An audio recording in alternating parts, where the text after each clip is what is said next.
ठाकरे गट युवा सेनेकडून सोलापूरमधील माळशिरस तालुक्यामधील वाफेगाव बंधाऱ्यास तात्काळ नवीन दरवाजे बांधून पाण्याची गळती थांबवावी या मागणीसाठी भीमा नदीमध्ये मडके फोडो आंदोलन केले गेले। या आधीच दरवाजांसंदर्भात युवा सेनेने पाटबंधारे खात्यास निवेदन आणि तक्रारीद्वारे वारंवार मागणी केली होती, तरीही पाटबंधारे खात्याने बंधाऱ्यास दरवाजे उपलब्ध करून दिले नाहीत।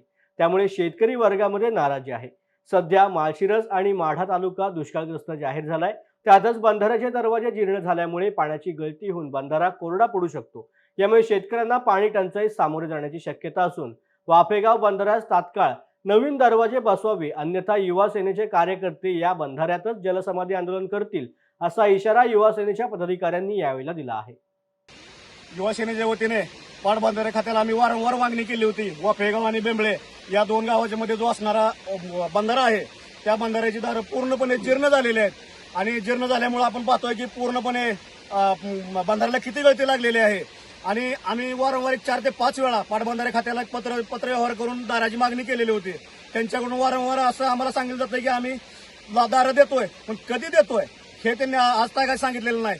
कालही त्यांचं आम्हाला आंदोलन कॅन्सल करा, मडके फोडो आंदोलन कॅन्सल करा, हा त्यांचा आम्हाला कॅन्सल करा म्हणून त्यांनी मागणी केली। परंतु आम्ही त्यांना एकच म्हटलं की ठीक आहे, आम्ही हे कॅन्सल करतो, पण तुम्ही दारं कधी देणार आहे?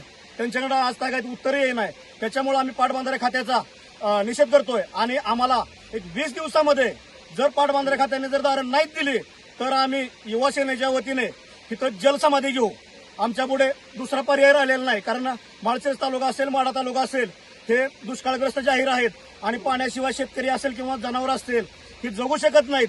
त्याच्यामुळे आहे हे तरी पाणी कमीत कमी पाटबंधारे खात्याने ते जपून ते दारं दिल्यानंतर ते पाणी तर कमीत कमी बंधाऱ्यामध्ये राहील, तरी तात्काळ पाटबंधारे खात्याने दारं देण्याची आम्ही मागणी करतोय। अन्यथा 20 दिवसाच्या नंतर आम्ही याच भीमा नदीमध्ये जलसमाधी घेऊ।